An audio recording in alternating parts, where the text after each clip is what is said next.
Here we go. 5, 6, and... Little trouble there. Let's pick it up at 17. Not quite my tempo.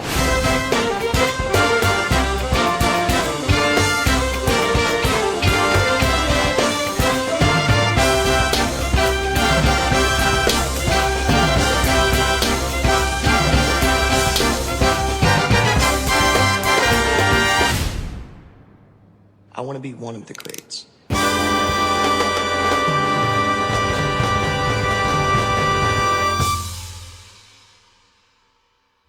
Misunderstood, and like I said, I didn't come here to be liked. I came here to make a difference. Not particularly just this interview. I'm talking about life. All sins are an attempt to fill a void. What do you think? Agreed. Yeah, but there's also like, I actually saw this online the other day. It was like, a bunch of sinners judging sinners for sinning and stuff like that. That's the world we live in. You have to get into the etymology of the word sin. It comes from the Greek word of missing. It was an archery term, missing the mark. Anytime that we step out of alignment of where we're supposed to be, it's a sin. What do you think you're supposed to be? Because in religion, it's like you're kind of just making an attempt to align your desires with God, right? And then anything other than that is a sin. I'm walking in no man's land, bro. Explain quantum entanglement. Why for that? The idea that when two particles are interconnected, no matter how far separated they become, what you do to one is instantly done to another. It's kind of like that Chinese theory of a red thread. Everyone's connected. Everything is connected. Balance. Do you think balance exists? All the bad that's happening in the world right now, do you think that's a result of balance? Maybe the balance, right, with our imbalance is the fact that, like, because we work so hard, we make so much, and then as a result, that's the balance. You know what I'm trying to say? I don't know who he's talking about. I'm talking about me. Okay, good. I just want to put that out there. Said we. Spiritual people are supposed to be poor, so like, don't bring that to me. The amount of times this guy's told me there's no nobility in poverty. You took that from Wolf of Wall Street. To your question, it depends on your definition of good or bad. You said all the bad things, all the good things happening in the world. Of course. Good and bad is subjective, but okay, let's say objectively bad for the people who are suffering, who are going through the suffering. Why is suffering bad? Let's talk about that. Come on, guys. Some would say suffering's character building. And we're just turning them into the people they need to be. And right, dying of starvation is character building. Come on, guys. You know what I'm saying? Wow. Yeah. Never forget about the times in the trenches. Yeah, wow. That's getting cut. That's a bar. And no, I don't think there'll be a balance to it. I think people think there's some universal justice, but the people that are suffering tend to keep suffering, unfortunately.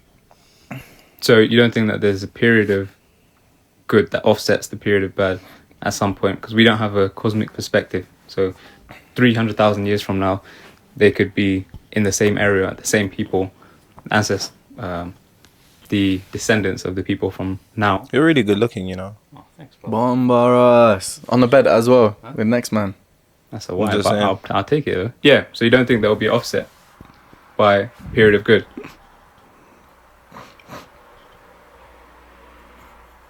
They have that cyclical thing, right? Like the good times create thing people.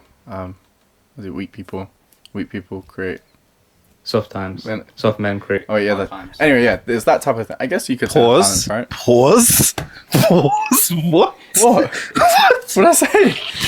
What did I say? Why are you laughing? Oh, referee, have a word, man. What's wrong with this guy? No, talking about soft men. Yo. Oh, that was you. I didn't say that. It's true though. I just heard the why though. I think their suffering will be alleviated temporarily in a few moments of their lives, but if you were to look at the totality of their lives, it's gonna be mainly based around whatever they're vibrating at that particular moment in time, which unfortunately is suffering. And that's not to say it's going to be suffering all the time, because pendulum swings back and forth, but even in their, I guess, ease, is it really peace? Or is it just not suffering? Which means the only thing they have to cling on to is hope that in the next life they'll be in a better circumstance? Heaven, supposedly. Heaven or reincarnated into a better life? Hmm. Which one do you more align with?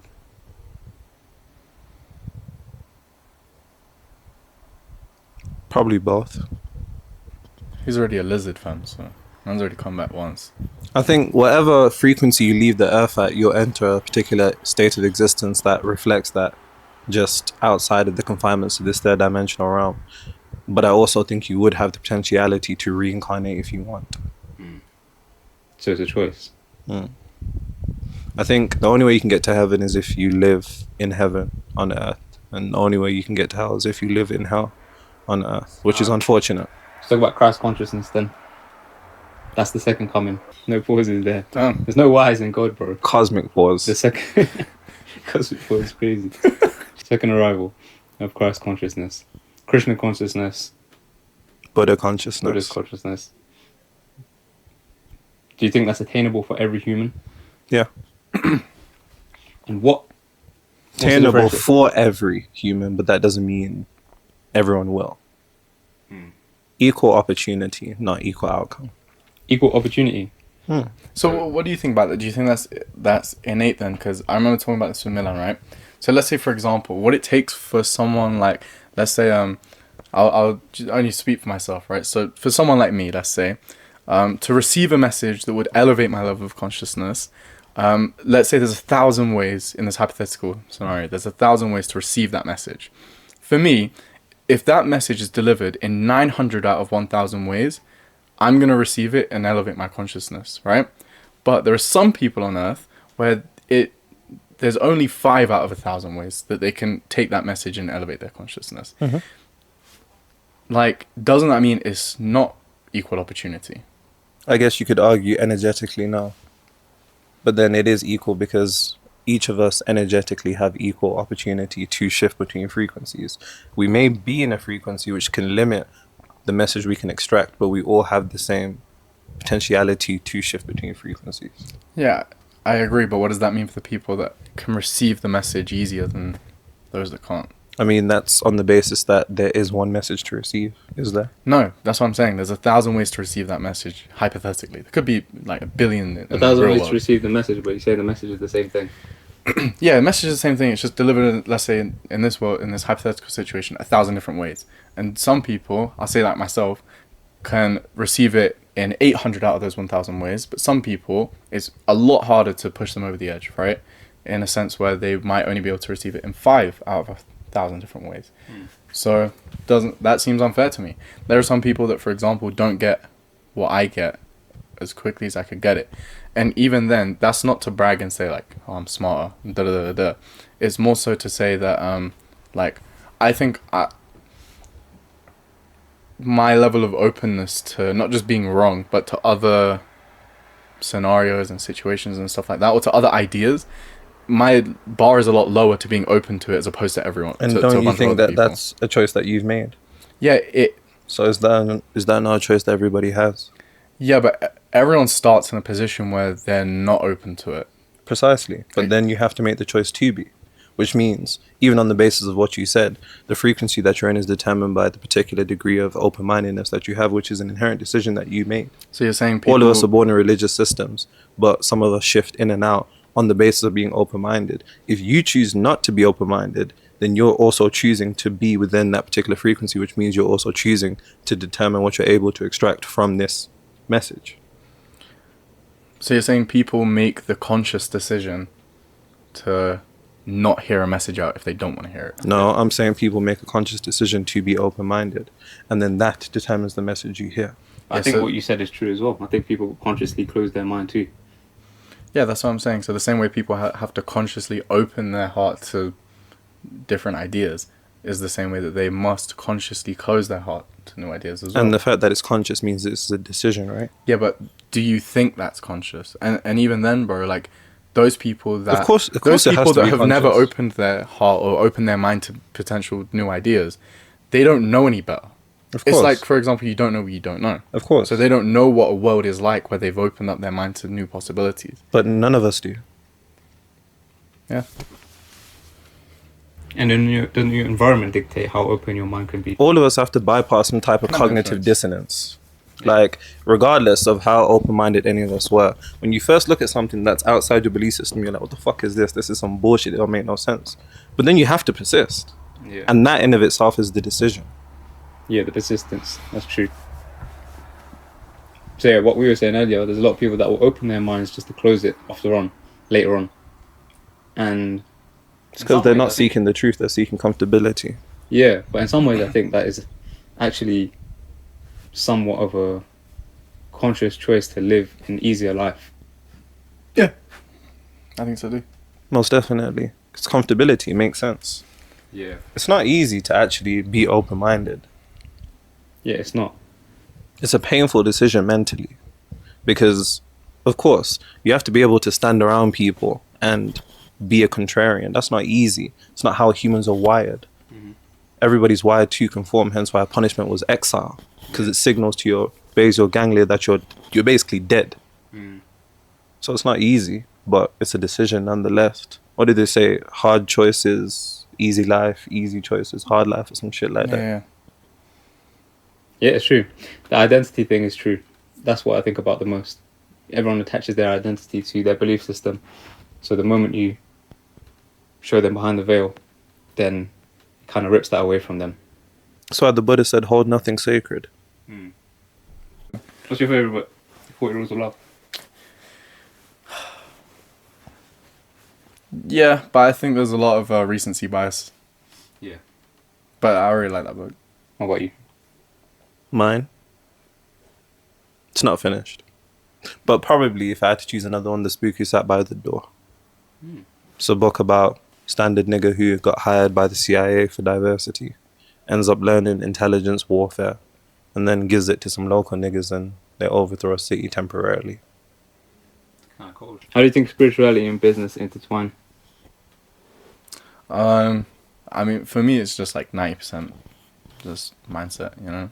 Like, continuously seeing the bigger picture and seeing more opportunity, seeing that $1 million a month is like light, and then going from there, you know? Like, that's what the bigger thing is. You know what's funny as well? Like, when I log on to Twitter, obviously, on Twitter, like, you kind of get a bit more perspective of, like, okay, the average entrepreneur on Twitter, like, money Twitter, they're probably doing, like, you know, high 5 figures, 6 figures a month. And then you meet them in person and realize they're not doing that, and they're doing low 5 figures, if not, like, they're doing, like, 10, 20K a month. How many times has that happened to you? Bare, bro. Jesus. Bare. I actually can't count how many times, bro, I've linked up with people on Twitter that I thought were printing bread. You link up with them and it turns out they're not making pee, bro. You know what I'm trying to say? Damn. And it gives me perspective. I'm like, damn, Twitter is actually the thing that contributes to me thinking, damn, I'm making $1 million a month. That's not enough. Right? Yeah. And then you meet them in person, I'm like, fuck, I'm clearing you so heavy because I'm not lying. You know what I'm saying? So what? So it's all mindset basically. Yeah, for me, it was just increasing your money vibration, right? That's it. Just, you know what I'm saying? Just continuously increasing the bar. But Twitter did a good job of doing that because everyone's flexing. Service. To the highest degree. I think business, well, if you have a business that actually contributes to society, through helping others, you're particularly helping people shift. In one way or another, I think it's the highest form of non-duality. I mean, yeah, people can complain about particular corporations that may, you know, fucking sell burgers, for example, and say whatever. If you're serving humanity, I think it's the highest form of what people conceptualize to be God, which to one degree or another is each other. Service is the rent you pay for your room on earth. It's Muhammad Ali. What guy? What guy, man? I think it was you that told me this as well. I think it was like, I think it was Bezos, bro. He said like, yo, instead of comparing how much money each company is making, compare how much money your company's making for other people. You know, and that's how we should measure wealth. I think that's a good way to put it, and it's true. Like my best businesses are the ones that help other people make more money. You know, you think about Facebook; they have their ad platform, helps everyone make more money. You know, Amazon sells products for other people. Okay, how do you achieve alignment of the 3 planes, in your opinion? What do you think? Damn, yo, Mental plane, spiritual plane, physical plane. You gotta take that one. No, I wanna hear yours. I gotta think, bro. Okay, go on. Alignment across all 3 planes is synchronization. So, reflective of whatever it is that you want, mentally you have to make sure that you're operating at a frequency that allows for you to actually materialize what you want on the physical plane, since the mental plane is the realm of cause, physical plane effect. So you have to make sure mental and physical are aligned to begin with, so you can actually shift causality to affect reality. And then on the spiritual plane, it's about recognizing your, I guess, and this is going to be subjective, but your position in the universe with God, whether that be you, servant of God, you one with God, your materialization of God. But that would require for you to detach from the things that particularly ail you, whether physically or mentally on the physical plane. Let go and let God, essentially, to get your ego out the way and allow the infinite potential to shift towards you. So it's all one big surrendering. I think it's about like trying to elevate all three as well as you can simultaneously at the same time. Because like you said when you had your consultation call prior, right? Someone can think they're at a certain level or understand potential, but if they're not working at an equal rate, then they're never going to get the outcome they want in reality, you know? So it's one thing to see the bigger picture and understand that, let's say, making 10 grand a month isn't hard, or making 100 grand a month isn't hard. But if you're aware of it mentally, like you've done like the hard part in your brain, but now you need to do the hard part in real life to reach the outcome you want to achieve, you know? And that will go for like pretty much everything. Yeah. You can't just sit there bed rot and be like, 10 grand a month is easy to make, and then do no work and expect 10 grand drop in your bank, you know? I completely agree. Why do you think 3 is such a repetitive number? Trinity, mental plane, spiritual plane, physical plane, 369. Yeah, even in Islam it's said that God likes odd numbers. You know? What about even ones? Don't know. Didn't ask him about that. But numbers are an invention of us. Is it? It's a language and it was here before us. We didn't really create it, we discovered it. Yeah, I don't think we create anything. We discover everything anyway. Yeah, and numbers is not one of those things. We didn't really make it. It is a language of communication, definitely. Why do you think it's such a prominent number? Even in sacred geometry, it seems to come up a lot. Well, that's where we get to 369. I mean, 3 in of itself, like you said, mental plane, spiritual plane, physical plane, mind, body, soul. God the Father, God the Son, God the Holy Spirit. Creator, preserver, destroyer. Exactly. Brahma, Vishnu, Shiva. I don't know why it's that. I don't know. Everything's a process, and there has been progress. God bless.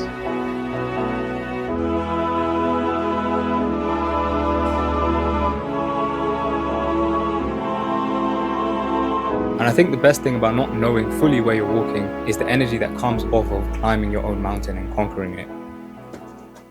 Easter egg.